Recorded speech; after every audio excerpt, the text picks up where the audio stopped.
کبھی نہ کہیں، کیونکہ میرے یسوع کے الفاظ میں کبھی نہیں بولتا کئی آخر اول اور اول آخر ہو جائیں گے. I request you please don't be judge. یسوع مسیح نے کہا تھا ایب جوئی نہ کرو، ججمنٹ نہ کرو، جج نہ بنے پلیز، جج بھی نہ بنے، وکیل بھی نہ بنے. میں یہ بھی آپ کو بتا رہا ہوں. ہاں میں بھی بتاؤں گا کہ وکیل بنے، لیکن کس حد تک. پولس نے ایک بات کہہ دی، سب مقدسوں کے لیے دعا کرو. کسی بندے نے اس آیت کو لیا اور کہنا شروع کر دیا سب کا مطلب ہے جو دنیا سے چلے گئے ہیں وہ ان کے لیے بھی دعا کرو، جو دنیا میں ہیں ان کے لیے بھی دعا کرو. یعنی زندہ مقدسوں کے لیے بھی اور مردہ مقدسوں یعنی مرے ہوئے جو مرحوم ہیں ان کے لیے بھی. او بابا، خدا نے ہمیں سمجھ نہیں دی، سوچ نہیں دی. اور سمجھیں، یہ بھی آپ کے سامنے سلائیڈ میں نے بنائی ہوئی ہے، زندہ ایماندار جو دنیا میں ہے، جو اس خیمہ میں ہے، اس کے لیے ضرور دعا کریں. کیوں؟ خیمہ میں بندہ زمین پر رہتا ہے جب تک، اس کے لیے اس کو ہماری دعاؤں کی ضرورت ہے. ایک ایماندار جو دنیا میں ہے، زندہ ہے، اس کو ہماری امداد کی ضرورت ہے جو دعا کے ذریعے ہو سکتی ہے. ایماندار بیمار ہو سکتے ہیں، ان کے لیے دعا کریں. ایماندار کمزور ہو سکتے ہیں، ان کے لیے دعا کریں. ایماندار سفر میں ہو سکتے ہیں، ان کے لیے دعا کریں. ایماندار کلام کی خدمت کرتے ہیں، ان کے لیے دعا کریں. خداوند کلام کا دروازہ ان کے اوپر کھولے. ایماندار آزمائش میں پڑ سکتے ہیں، ان کے لیے دعا کریں. خداوند میرے فلاں بھائی کو خادم کو آزمائش سے بچا. دعا ان کی ضرورت ہے، اور کلام بھی کہتے ہیں ایک دوسرے کے لیے دعا کرو. اگر زندہ ہے تو ضرور دعا کریں، زندہ ایماندار کے لیے ضرور دعا کریں. لیکن اگر کوئی ایماندار، اب سمجھتے ہیں بندہ ایماندار تھا، بندہ واقعی خداوند میں سو گیا ہے، بندہ واقعی باپ ابراہیم کی گود میں چلا گیا ہے، تو کیا آپ اس کے لیے اگر دعا کریں گے تو کیا دعا کریں گے؟ میں نے کہا ہے ایماندار دو ہے، ایک وہ ہے جو زندہ ہے اور دنیا میں ہے، اور جو دنیا میں ہے وہ کئی مصیبتوں میں سے گزر رہا ہے. اور ایک ایماندار ہے جو خداوند میں سو گیا ہے، وہ آرام میں ہے. اب مجھے یہ بتائیں کہ ایک ایماندار آرام میں، اس کے لیے کیا دعا کریں گے آپ؟ کیا دعا کریں؟ کیا میں فرض کرو میں دعا کرنے لگا ہوں، مرحوم ایماندار کے لیے میں دعا کرنے لگا ہوں، کیا دعا کروں؟ پہلی بات تو مرحوم ایماندار، وہ بندہ ہی ایماندار ہے، وہ مر گیا ہے تو خداوند میں سو گیا ہے، کیا دعا کروں؟ سوچیں ذرا، تھوڑی دیر کے لیے سوچیں، میں اس بندے کے لیے کیا دعا کروں؟ میں آپ کو ایک مثال دیتا ہوں. اب روٹیوں کے، آپ پتھر کے لیے دعا کریں، اے خداوند اس پتھر کو روٹیاں بنا دے، یہ تو مجھے سمجھ آ گئی. اب روٹیوں کو کہیں خداوند ان روٹیوں کو روٹیاں بنا دے، کیا یہ ٹھیک ہے؟ بولو، کیا یہ ٹھیک ہے؟ وہ ایک بندہ پہلے ہی باپ ابراہیم کی گود میں، اس کے لیے کیا دعا کرو گے کہ نکل جائے یہاں سے؟ ایک بندہ پہلے تسلی میں ہے، خداوند یہ تسلی میں کیوں چلا گیا، یہ دعا کرو گے؟ یہ میں نے بڑی لمبی سلائیڈ بنائی ہوئی ہے. اور جن ایمانداروں کو خدا کا کلام مبارک مردے کہتا ہے، اور جو باپ ابراہیم کی گود میں ہے، جن کی موت گراں قدر ہے، جن کا مرنا نفع ہے، وہ نفع میں ہے. آپ نے کبھی پولس کے لیے دعا کی ہے؟ کیوں نہیں کرتے؟ کیونکہ مرنا اس کے لیے تو نفع ہے. وہ تو کہتا ہے میں نے زندگی کے راسمالی کا تاج رکھا ہوا ہے میرے لیے. اب کیا دعا کرے گا اس کے لیے؟ اس کا تاج میرے سر پر آ جائے. سمجھ میں جوان بنو. دعا کرنے سے پہلے سوچو میں کیا مانگنے لگا ہوں. ایماندار کے لیے دعا، کیا دعا کرو گے؟ جو مسیح کے پاس چلا گیا ہے، کیا دعا کرو گے؟ واپس آ جا. مقدس ایمانداروں کے بابت کلام میں لکھا ان جیسے ایماندار ہو جاؤ. وہ تو ہمارے لیے نمونہ ہے، نہ کہ ہماری دعاؤں کے محتاج ہیں. تو میں ہاتھ جوڑ کر منت کرتا ہوں، سمجھیں سمجھیں سمجھیں. مرحوم ایمانداروں کے لیے دعا ایک لفظ یا ٹرم ہی غلط ہے، یا اصطلاح ہی غلط ہے. غور کریں اس بات کے لیے. ہاں اگر وہ زندہ ہے تو اس کو ہماری دعا کی ضرورت ہے. زندوں کے لیے جو ایماندار نہیں ان کے لیے ہمیں ضرور دعا کرنی چاہیے. کیا کہ سب کی توبہ تک نوبت پہنچے. شفا کے لیے ان کی دعا کی ضرورت ہے، یہودیوں کے لیے دعا کی ضرورت ہے، غیر قوموں کے لیے دعا کی ضرورت ہے۔ یہودیوں کے لیے دعا کیا کریں، وہ نجات پائیں۔ پولس بھی کہہ رہا تھا میں دعا کرتا ہوں کہ میرے یہودی بھائی نجات پائیں۔ غیر قوموں کے لیے بھی دعا کرنی چاہیے، خداوند وہ نجات پائیں۔ لیکن یار مرحوم ایماندار کے لیے میں کیا دعا کروں؟ پھر آپ اپنے لیے دعا کریں، خداوند مجھے ان جیسا ایماندار بنا دے۔ اس کے لیے نہ دعا کریں، اپنے لیے دعا کریں۔ تو پلیز اپنی دعاؤں کو کریکٹ کریں۔ I request you, correct your sense. Be sensible. ویسے میں ایک بات آپ کو بتاؤں، یہ جو کتنے بھی ایماندار باپ ابراہیم کے پاس گئے تھے نا، آپ کو پتا میرا خداوند جو مصلوب ہوا تھا تو کلام میں لکھا کہ وہ نیچے کے علاقہ میں اترا بھی۔ افسیوں کے خط میں لکھا ہوا، ضرور پڑھیے، میری سلائیڈ آپ کے سامنے ہے۔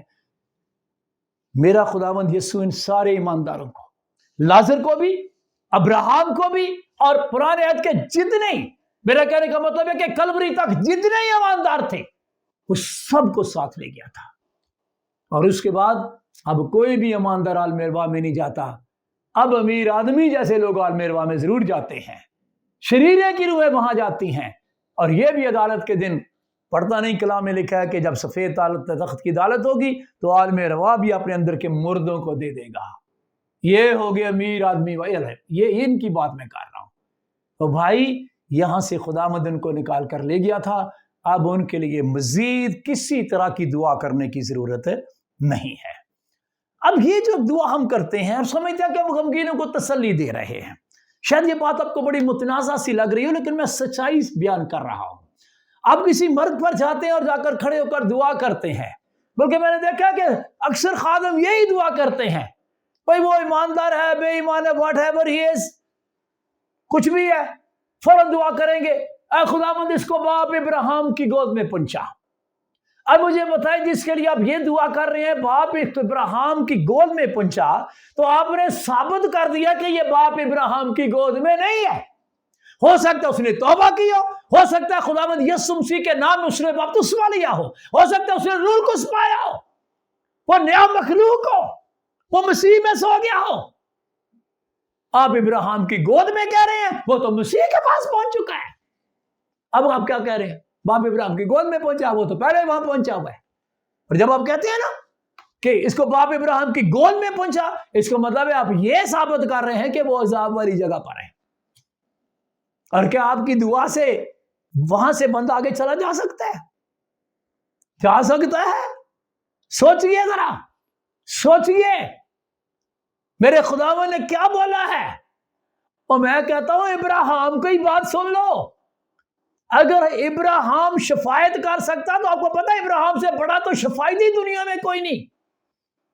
آپ کو یاد ہے سدوم اور عمورہ کے وقت ابراہیم نے شفاعت کی تھی، خداوند اگر وہاں 50 ہو، 45 ہو، 30 ہو، 20 ہو، 10 ہو، اور ابراہیم سے بڑا شفاعتی کون ہے؟ اس کی تو شفاعت کلام میں لکھی ہوئی ہے۔ میں آپ کو بتانا چاہتا ہوں بھائی، اگر شفاعت ہو سکتی ہو تو ابراہیم خود بڑا شفاعتی ہے، لیکن اس نے کہا سوری۔ ابراہیم سوری کر رہا ہے اور آپ اس کو وہاں پہنچانا چاہ رہے ہیں۔ او بھائی، یہ کہنا کہ اس کو باپ ابراہیم کی گود میں پہنچا، آپ نے ثابت کر دیا کہ جس کے لیے آپ دعا کر رہے ہیں یہ کہاں ہے، یہ عذاب میں ہے۔ تو جب آپ کہیں گے، بتائیں گے کہ یہ عذاب میں ہے، جب سنائیں گے کہ یہ عذاب میں ہے، تو کیا وہ گھر والے تسلی پائیں گے؟ غور سے سنو میری بات، جتنے بھی خادمین سن رہے ہیں وہ بھی سن لیں۔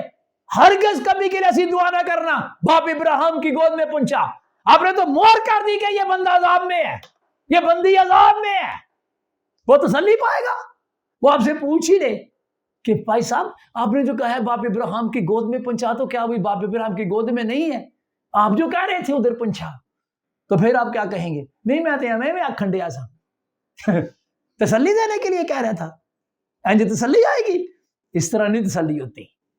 ان باتوں سے تسلی ہوتی جو پولس نے کہا ہے تسلونیکے کے خط لکھتے ہوئے، کہ جو خداوند میں سو گئے ہیں، جب میرا خداوند آئے گا تو پہلے وہ زندہ ہو کر استقبال کریں گے۔ اور پولس کہہ رہا تھا ان باتوں سے لوگوں کو تسلی دیا کرو، جن باتوں سے پولس کہہ رہا ہے، کلام کہہ رہا ہے، ان باتوں سے۔ آمین۔ میں آپ کو بتانا چاہتا ہوں یہ جو زندہ ہے ان کے لیے بڑی امید ہے. جیسے بزرگوں نے پڑھا تھا کہ یہ جو زندہ کتا ہوتا ہے یہ مردہ شیر سے بہتر ہوتا ہے. زندوں کے لیے امید ہے کیونکہ وہ ان کے پاس ابھی قبولیت کا وقت ہے, وہ قبول کر سکتے ہیں. پر یہ مردے جو مر گئے ہیں, سلائیڈ آپ کے سامنے ہے, ان کو کچھ پتہ نہیں. تیسرا ہو رہا ہے, ان کو کوئی پتہ نہیں میری قبر پکی ہے کہ کچی ہے, سلیب اوپر لگائی ہے کہ نہیں, آیت کون سی لکھی ہوئی ہے. بھائی یہ جسم ہے اور جسم خاک میں مل گئی ہے. روح جیسی روح تھی ویسے فرشتے وہ لے گئے ہیں اور جہاں پہنچانی تھی انہوں نے پہنچا دیا ہے. اور جتنے بھی کام زمین پر ہو رہے ہیں ان کا اس میں کوئی ان کا بکھرا حصہ نہیں ہے. میں آپ کو بتا رہا ہوں کہ ان کے لیے دعا کیا کریں جو زندہ ہیں, ان کی جسمانی ضرورت کے لیے, روحانی ضرورت کے لیے, تاکہ اگر وہ توبہ کر لیں گے, مسیح کو پہن لیں گے بپتسمہ کے وسیلے, وہ مر بھی جائیں گے تو بھی میرا خدا من جب آئے گا تو وہ استقبال میں اکٹھے ہوں گے اور زندہ بھی آپس میں مل جائیں گے. کئی دفعہ کچھ لوگ بڑا اس بات کو بڑا عجیب سا سمجھتے ہیں کہ جی وہ یسوع نے بھی تو قبر پر جا کر دعا کی تھی. مجھے بھی پتہ کی تھی. لازر کی قبر میں میرا یسوع کیا دعا واقعی دعا کی ہے, لیکن کیا وہ دعا کرنے گیا تھا کہ لازر کو زندہ کرنے گیا تھا؟ اس کو سیکھتے ہیں. جب میرا خداوند لازر کی قبر پر گیا ہے نا تو غور سے سنیے, اگر آپ کا کوئی مسکنسیپٹ ہو تو اس کو کلیئر کیجئے.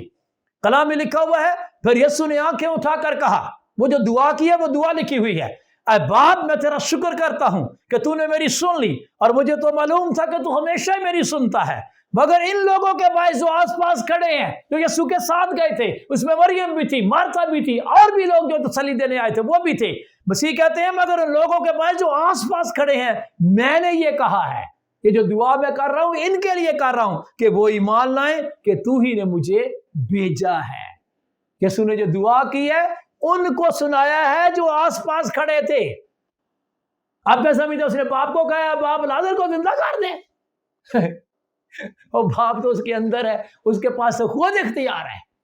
وہ کسی مردہ کو آواز دے تو مردہ باہر آ جاتا ہے.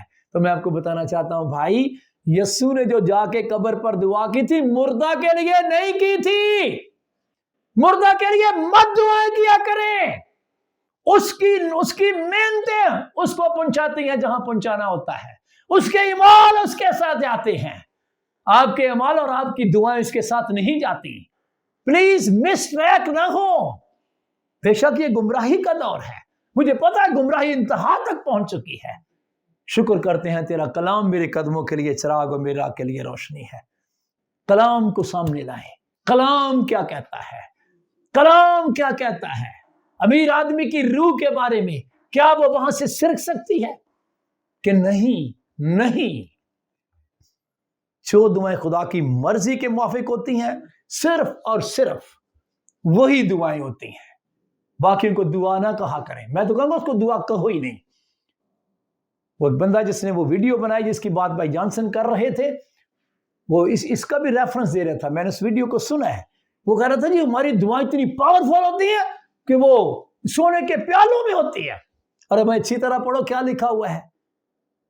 یوحنا کیا ہے اوپر, یوحنا نے تخت دیکھا ہے.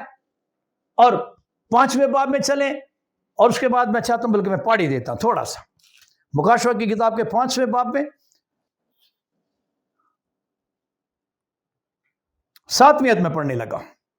اس نے آ کر تخت پر بیٹھے ہوئے کے دانے ہاتھ سے اس کتاب کو لے لیا. جب اس نے کتاب لے لی تو وہ چاروں جاندار اور 24 بزرگ یعنی یہ 28 لوگ جو بھی ہیں یہ اس برہ کے سامنے گر پڑے, اور ہر ایک کے ہاتھ میں, جانداروں کے ہاتھ میں بھی اور بزرگوں کے 24 بزرگوں کے ہاتھ میں بھی بربت اور عود سے بھرے ہوئے سونے کے پیالے تھے. اور یہ جو بربت اور عود کے سونے کے پیالے ہیں, لکھا ہے یہ مقدسوں کی دعائیں ہیں. تشبیہ دی گئی ہے, ان کو تشبیہ دی گئی ہے مقدسوں کی دعاؤں کے ساتھ. اب یہ کون سی دعائیں ہیں؟ کیا یہ وہ دعائیں ہیں جو مردوں کے لیے کرتے رہے ہیں؟ اور نہیں ہو بھائی, غور سے پڑھیں کیا ہے. یہ وہ دعائیں نہیں ہیں جو مردوں کے لیے کی گئی ہیں, بلکہ یہ وہ دعائیں ہیں میرے بھائی. مکاشفہ 6 باب میں آئیے ذرا, 6 باب کی 9ویں آیت.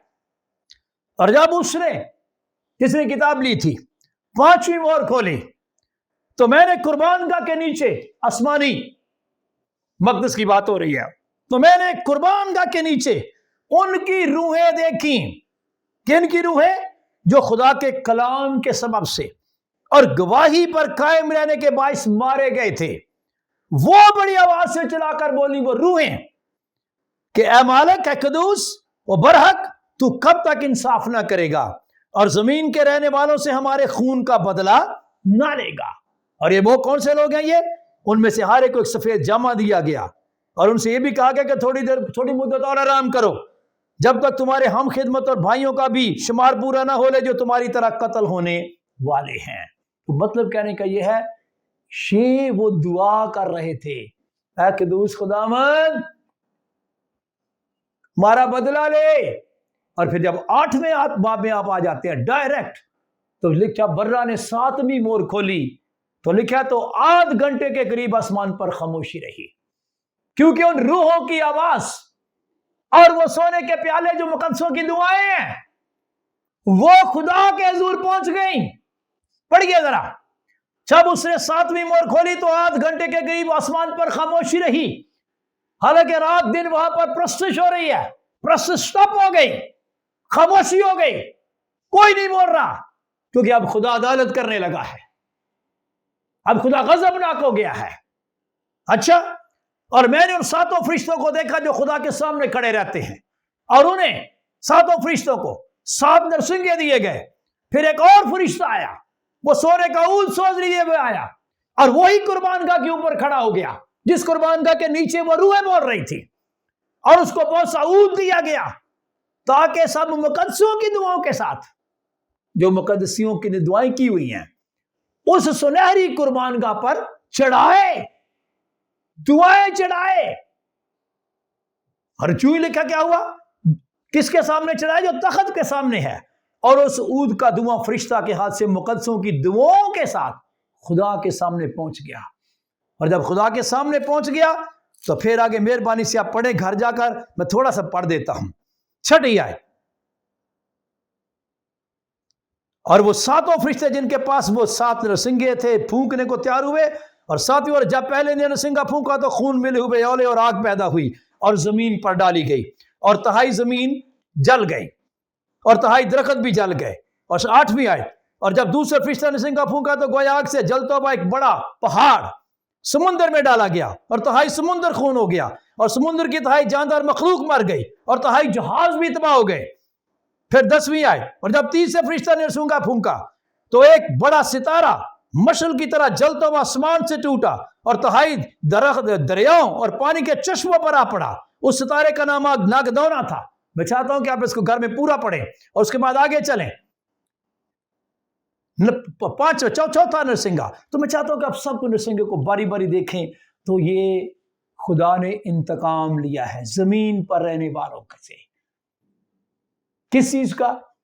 ان لوگوں کا انتقام لیا جن کے سر یسوع مسیح کی گواہی دینے اور کلام پر قائم رہنے کے وسیلہ سے کاٹے گئے تھے۔